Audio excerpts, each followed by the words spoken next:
Motorola H50 Pro 5G versus Vivo V30 5G. ಈ ಎರಡು ಫೋನ್ಗಳಲ್ಲಿ ಯಾವ ಫೋನ್ ಬೆಸ್ಟ್ ಇದೆ, ಯಾವ್ದ್ರಲ್ಲಿ ಬೆಸ್ಟ್ ಕ್ಯಾಮೆರಾ ಸಿಗುತ್ತೆ, ಹಾಗೆ ಯಾವ್ದ್ರಲ್ಲಿ ಹೆವಿ ಗೇಮಿಂಗ್ ಆಡ್ಬೋದು, ಯಾವ್ದ್ರಲ್ಲಿ ಬೆಸ್ಟ್ ಡಿಸ್ಪ್ಲೇ ಸಿಗುತ್ತೆ ಅಂತ ನಾನು ಇವತ್ತಿನ ವಿಡಿಯೋಲಿ ಕಂಪೇರ್ ಮಾಡಿ ಹೇಳ್ತಾ ಇದ್ದೀನಿ. ನೀವೇನಾದ್ರೂ ಈ ಎರಡು ಫೋನ್ಸ್ ಗಳಲ್ಲಿ ಯಾವ್ದು ತಗೋಬೇಕು ಅಂತ ಕನ್ಫ್ಯೂಸ್ ಆಗಿದ್ರೆ ಈ ವಿಡಿಯೋನ ಪೂರ್ತಿಯಾಗಿ ನೋಡಿ, ನಿಮ್ಗೆ ಯಾವುದೇ ಡೌಟ್ಸ್ ಇರೋದಿಲ್ಲ. ವಿಡಿಯೋ ಶುರು ಮಾಡೋಕ್ಕೂ ಮುಂಚೆ ನೀವೇನಾದ್ರೂ ಫಸ್ಟ್ ಟೈಮ್ ನಮ್ಮ ಚಾನಲ್ಗೆ ಬಂದಿದ್ರೆ ಸಬ್ಸ್ಕ್ರೈಬ್ ಆಗಿ ಸಪೋರ್ಟ್ ಮಾಡಿ, ನಮ್ಮ ಚಾನಲ್ ನ ಮಾನಿಟೈಸ್ ಮಾಡಿಸಿ. ಕನ್ನಡದವ್ರಿಗೆ ಸಪೋರ್ಟ್ ಮಾಡಿಲ್ಲ ಅಂದ್ರೆ ಹೇಗೆ ಬೇರೆಯವ್ರು ಬಂದು ಸಪೋರ್ಟ್ ಮಾಡ್ತಾರ. ಸಪೋರ್ಟ್ ಮಾಡಿ, ಇನ್ನು ಡೈಲಿ ವಿಡಿಯೋಸ್ ನ ಹಾಕ್ತಿವಿ. ಸಬ್ಸ್ಕ್ರೈಬ್ ಆಗ್ತೀರಾ ಅಲ್ವಾ? ಈಗ ವಿಡಿಯೋನ ಶುರು ಮಾಡೋಣ. ಹಾಯ್ ಗಾಯ್ಸ್, ನಾನು ನಿಮ್ಮ ಕನ್ನಡದ ಹುಡುಗಿ. ನಿಮ್ಮೆಲ್ಲರಿಗೂ ಟೆಕ್ ನ್ಯೂಸ್ ಪ್ರೋ ಕನ್ನಡ ಚಾನಲ್ಗೆ ಸ್ವಾಗತ. ಇಲ್ಲಿಂದಾಗಿ ನಾವು ಇವುಗಳ ಡಿಸೈನ್ಸ್ ಬಗ್ಗೆ ನೋಡೋದಾದ್ರೆ, Motorola H50 Pro back side vegan leather design ಇದೆ. ಇದರಿಂದ ಪ್ರೀಮಿಯಂ ಲುಕ್ ಕೊಡುತ್ತೆ. ಫ್ರಂಟ್ ಅಲ್ಲಿ ಗ್ಲಾಸ್ ಫ್ರೇಮ್ ಇದೆ, ಹಾಗೆ ಸೈಡ್ ಅಲ್ಲಿ ಅಲ್ಯೂಮಿನಿಯಂ ಫ್ರೇಮ್ ಸಿಗುತ್ತೆ. ಈ ಫೋನ್ ಅಲ್ಲಿ ಕರ್ವ್ ಡಿಸ್ಪ್ಲೇ ಇದೆ. ಹಾಗೆ Vivo V30 back side glass design ಇದೆ, ಹಾಗೆ ಫ್ರಂಟ್ ಅಲ್ಲಿ ಸಹ ಗ್ಲಾಸ್ ಡಿಸೈನ್ ಇದೆ. ಇದರ ಸೈಡ್ ಫ್ರೇಮ್ ಪ್ಲಾಸ್ಟಿಕ್ ಫ್ರೇಮ್ ಆಗಿದೆ. ಈ ಫೋನ್ ಸಹ ಕರ್ವ್ ಡಿಸ್ಪ್ಲೇ ಫೋನ್ ಆಗಿದೆ. ಇವುಗಳ ವೆಯ್ಟ್ ಬಗ್ಗೆ ನಾವು ನೋಡೋದಾದ್ರೆ, ಮೋಟೋರೋಲಾ H50 Pro 190 ಗ್ರಾಮ್ಸ್ ಇದೆ, ಹಾಗೆ 8.6 mm ಥಿಕ್ನೆಸ್ ಇದೆ. ವಿವೋ V30 186 ಗ್ರಾಮ್ಸ್ ಇದೆ, ಹಾಗೆ 7.5 mm ಥಿಕ್ನೆಸ್ ಇದೆ. ಎರಡು ಫೋನ್ಸ್ ಗಳಲ್ಲಿ ಡಿಸೈನ್ ಚೆನ್ನಾಗಿದೆ. ಎರಡು ಫೋನ್ಸ್ ಗಳು ಪ್ರೀಮಿಯಂ ಲುಕ್ ಕೊಡುತ್ತೆ. ಡಿಸೈನ್ ಅಕಾರ್ಡಿಂಗ್ ಈ ಫೋನ್ ಗಳಲ್ಲಿ ಯಾವ್ದು ಬೇಕಾದ್ರೂ ಚೂಸ್ ಮಾಡಬಹುದು. ಪರ್ಸನಲಿ ನನಗೆ ಮೋಟೋರೋಲಾ ಡಿಸೈನ್ ಇಷ್ಟ ಆಯ್ತು, ಪ್ರೀಮಿಯಂ ಲುಕ್ ಇದೆ ಇದರಲ್ಲಿ. ನಿಮ್ಗೆ ಯಾವ್ದು ಇಷ್ಟ ಆಯ್ತು ಅಂತ ನೀವು ಸಹ ಕಮೆಂಟ್ ಮಾಡಿ ಹೇಳಿ.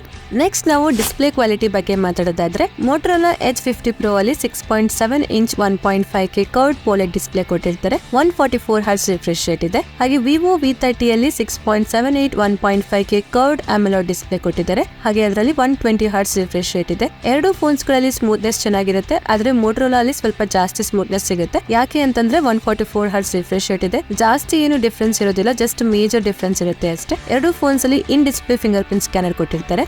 ಮೋಟೋರೋಲಾ H50 Pro ಅಲ್ಲಿ 200 ನೈಟ್ ಪೀಕ್ ಬ್ರೈಟ್ನೆಸ್ ಇದೆ. ಹಾಗೆ ವಿವೋ V30 ಅಲ್ಲಿ 2800 ನೈಟ್ ಪೀಕ್ ಬ್ರೈಟ್ನೆಸ್ ಇದೆ. ಇಂಡೋರ್ ಹಾಗೆ ಔಟ್ಡೋರ್ ಅಲ್ಲಿ ಆರಾಮಾಗಿ ಯೂಸ್ ಮಾಡಬಹುದು. ಎರಡು ಫೋನ್ ಅಲ್ಲಿ ವೈಡ್ ವೈನ್ L1 ಹಾಗೆ HDR1 ಸಪೋರ್ಟ್ ಇದೆ. ಇದರಿಂದ OTT ಪ್ಲಾಟ್ಫಾರ್ಮ್ಸ್ ಅಂದ್ರೆ ನೆಟ್ಫ್ಲಿಕ್ಸ್ ಹಾಗೆ ಅಮೆಜಾನ್ ಪ್ರೈಮ್ ಅಲ್ಲಿ ಫುಲ್ HD ಅಲ್ಲಿ ವಿಡಿಯೋಸ್ ನ ನೋಡಬಹುದು. ಕಂಟೆಂಟ್ ವಾಚಿಂಗ್ ಗೋಸ್ಕರ ಎರಡು ಫೋನ್ಸ್ ಗಳಲ್ಲಿ ಬೆಸ್ಟ್ ಡಿಸ್ಪ್ಲೇ ಸಿಗುತ್ತೆ. ಇದರ ಬ್ಯಾಟರಿ ಲೈಫ್ ನ ನಾವು ನೋಡೋದಾದ್ರೆ, ಮೋಟೋರೋಲಾ H50 Pro ಅಲ್ಲಿ 4500 mAh ಬ್ಯಾಟರಿ ಇದೆ. ಹಾಗೆ 125 ವ್ಯಾಟ್ ಫಾಸ್ಟ್ ಚಾರ್ಜಿಂಗ್ ಸಪೋರ್ಟ್ ಮಾಡುತ್ತೆ. ಇದರ ಜೊತೆಗೆ 50 ವ್ಯಾಟ್ ವೈರ್ಲೆಸ್ ಚಾರ್ಜಿಂಗ್ ಹಾಗೆ 10 ವ್ಯಾಟ್ ರಿವರ್ಸ್ ಚಾರ್ಜಿಂಗ್ ಸಪೋರ್ಟ್ ಮಾಡುತ್ತೆ. ವಿವೋ V30 ಅಲ್ಲಿ 5000 mAh ಬ್ಯಾಟರಿ ಇದೆ. 80 ವ್ಯಾಟ್ ಫಾಸ್ಟ್ ಚಾರ್ಜಿಂಗ್ ನ ಸಪೋರ್ಟ್ ಮಾಡುತ್ತೆ. ಇದರಲ್ಲಿ ಯಾವುದೇ ತರ ವೈರ್ಲೆಸ್ ಚಾರ್ಜಿಂಗ್ ಹಾಗೆ ರಿವರ್ಸ್ ಚಾರ್ಜಿಂಗ್ ಸಪೋರ್ಟ್ ಇಲ್ಲ. ಮೋಟೋರೋಲಾ ಫೋನ್ ಅಲ್ಲಿ ಡಾಲ್ಬಿ ಅಟಾಮ್ಸ್ ಕಡೆಯಿಂದ ಡ್ಯುಯಲ್ ಸ್ಟೀರಿಯೋ ಸ್ಪೀಕರ್ ಕೊಟ್ಟಿದ್ದಾರೆ. ಇದರ ಸೌಂಡ್ ಕ್ವಾಲಿಟಿ ಚೆನ್ನಾಗಿದೆ. ಆದ್ರೆ ವಿವೋ V30 ಅಲ್ಲಿ ಸಿಂಗಲ್ ಸ್ಪೀಕರ್ ಕೊಟ್ಟಿದ್ದಾರೆ, ಡ್ಯುಯಲ್ ಸ್ಪೀಕರ್ಸ್ ಇಲ್ಲ.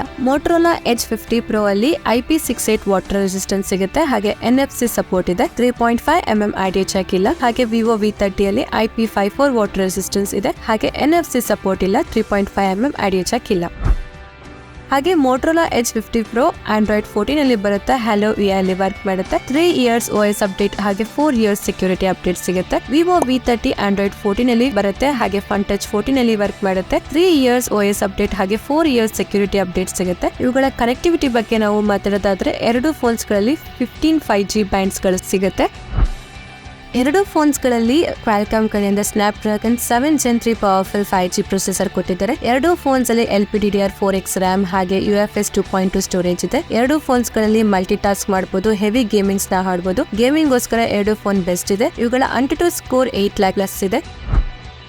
Motorola H50 Pro back side triple rear camera setup ಇದೆ. ಇದರ ಪ್ರೈಮರಿ ಕ್ಯಾಮೆರಾ 50 ಮೆಗಾಪಿಕ್ಸೆಲ್ ಕ್ಯಾಮೆರಾ ಆಗಿದೆ. ಎರಡನೇದು 13 ಮೆಗಾಪಿಕ್ಸೆಲ್ ಅಲ್ಟ್ರಾ ವೈಡ್ ಕ್ಯಾಮೆರಾ ಇದೆ. ಹಾಗೆ 10 ಮೆಗಾಪಿಕ್ಸೆಲ್ ಟೆಲಿಫೋಟೋ ಕ್ಯಾಮೆರಾ ಹಾಗೆ 50 ಮೆಗಾಪಿಕ್ಸೆಲ್ ಫ್ರಂಟ್ ಕ್ಯಾಮೆರಾ ಕೊಟ್ಟಿದ್ದಾರೆ. ಸ್ಮಾರ್ಟ್ ಫೋನ್ ಮೇನ್ ಕ್ಯಾಮೆರಾದಲ್ಲಿ OIS ನ ಸಪೋರ್ಟ್ ಇದೆ. ಹಾಗೆ 4K ವಿಡಿಯೋಸ್ ನ 30 FPS ಅಲ್ಲಿ ತೆಗಿಬಹುದು. ಹಾಗೆ ಫ್ರಂಟ್ ಕ್ಯಾಮೆರಾ ಇಂದನು 4K ವಿಡಿಯೋಸ್ ನ ತೆಗಿಬಹುದು. ಹಾಗೆ Vivo V30 back side triple rear camera setup ಇದೆ. ಇದರ ಪ್ರೈಮರಿ ಕ್ಯಾಮೆರಾ 50 ಮೆಗಾಪಿಕ್ಸೆಲ್ ಕ್ಯಾಮೆರಾ ಆಗಿದೆ. ಎರಡನೇದು 50 ಮೆಗಾಪಿಕ್ಸೆಲ್ ಅಲ್ಟ್ರಾ ವೈಡ್ ಕ್ಯಾಮೆರಾ, ಮೂರನೇದು 50 ಮೆಗಾಪಿಕ್ಸೆಲ್ ಪೋರ್ಟ್ರೇಟ್ ಕ್ಯಾಮೆರಾ ಹಾಗೆ 50 ಮೆಗಾಪಿಕ್ಸೆಲ್ ಫ್ರಂಟ್ ಕ್ಯಾಮೆರಾ ಇದೆ. ಸ್ಮಾರ್ಟ್ ಫೋನ್ ಮೇನ್ ಕ್ಯಾಮೆರಾದಲ್ಲಿ OIS ನ ಸಪೋರ್ಟ್ ಇದೆ. 4K ವಿಡಿಯೋಸ್ ನ 30 FPS ಅಲ್ಲಿ ತೆಗಿಬಹುದು. ಫ್ರಂಟ್ ಕ್ಯಾಮೆರಾ ಇಂದ 1080p ವಿಡಿಯೋಸ್ ನ 30 FPS ಅಲ್ಲಿ ತೆಗಿಬಹುದು. ಎರಡು ಸ್ಮಾರ್ಟ್ ಫೋನ್ ಕ್ಯಾಮೆರಾ ಚೆನ್ನಾಗಿದೆ. ಇವುಗಳ ಪ್ರೈಸಿಂಗ್ ನ ನಾವು ನೋಡೋದಾದ್ರೆ, Motorola H50 Pro 8GB RAM plus 256GB storage ಗೆ 31,999 ಆಗುತ್ತೆ. Vivo V30 base variant 8GB RAM plus 128GB storage ಗೆ 33,000 ಆಗುತ್ತೆ. ಈ ಎರಡು ಫೋನ್ಸ್ ಗಳಲ್ಲಿ ಯಾವ್ದು ತಗೋಬೇಕು ಅಂತ ನೀವು ಯೋಚನೆ ಮಾಡ್ತಾ ಇದ್ರೆ, best camera, best gaming, best performance ಹಾಗೆ ಪ್ರೀಮಿಯಂ ಡಿಸ್ಪ್ಲೇ ಬೇಕು ಅಂತ ಇದ್ರೆ ಈ ಎರಡು ಫೋನ್ಸ್ ಗಳಲ್ಲಿ ಯಾವ್ದಾದ್ರು ಪರ್ಚೇಸ್ ಮಾಡಬಹುದು. ಎರಡು ಫೋನ್ಸ್ ಗಳಲ್ಲಿ ಆಲ್ಮೋಸ್ಟ್ ಸೇಮ್ ಸ್ಪೆಸಿಫಿಕೇಶನ್ ಇದೆ. ನಿಮ್ಗೆ ಏನಾದ್ರೂ ಜಾಸ್ತಿ ಸ್ಪೆಸಿಫಿಕೇಶನ್ ಇರೋ ಫೋನ್ ಬೇಕು ಅಂತ ಇದ್ರೆ Motorola H50 Pro ನ ಪರ್ಚೇಸ್ ಮಾಡಬಹುದು. Motorola ಫೋನ್ಸ್ ಗಳು ಸ್ವಲ್ಪ ಹೀಟಿಂಗ್ ಇಶ್ಯೂ ಬರ್ತಾ ಇದೆ, ನೋಡ್ಕೊಂಡು ತಗೊಳ್ಳಿ. ಹಾಗೆ Motorola H50 Pro ಹಾಗೆ OnePlus Nord CE ಫೋನ್ ನ ಕಂಪಾರಿಸನ್ ವಿಡಿಯೋ ಕೂಡ ಮಾಡಿದ್ದೀನಿ. ವಿಡಿಯೋ ನೋಡಿಲ್ಲ ಅಂದ್ರೆ ಈಗಲೇ ಹೋಗಿ ನೋಡಿ. ನೆಕ್ಸ್ಟ್ ನಾನು ಯಾವ ಫೋನ್ಸ್ ನಾನು ಕಂಪಾರಿಸನ್ ಮಾಡಿ ಹೇಳ್ಬೇಕು ಅಂತ ನೀವು ಕಮೆಂಟ್ ಮಾಡಿ. ವಿಡಿಯೋ ಇಷ್ಟ ಆದ್ರೆ ಲೈಕ್ ಮಾಡಿ, ನಮ್ಮ ಚಾನಲ್ಗೆ ಸಬ್ಸ್ಕ್ರೈಬ್ ಆಗಿ, ನಿಮ್ಮ ಫ್ರೆಂಡ್ಸ್ ಹಾಗೆ ಫ್ಯಾಮಿಲಿ ಅವ್ರಿಗೆ ಶೇರ್ ಮಾಡಿ. ಧನ್ಯವಾದಗಳು. Thank you for watching. Next video ಸಿಗೋಣ. ಅಲ್ಲಿವರೆಗೂ ವೇಟ್ ಮಾಡ್ತಾ ಇರಿ. ಬೈ ಬಾಯ್.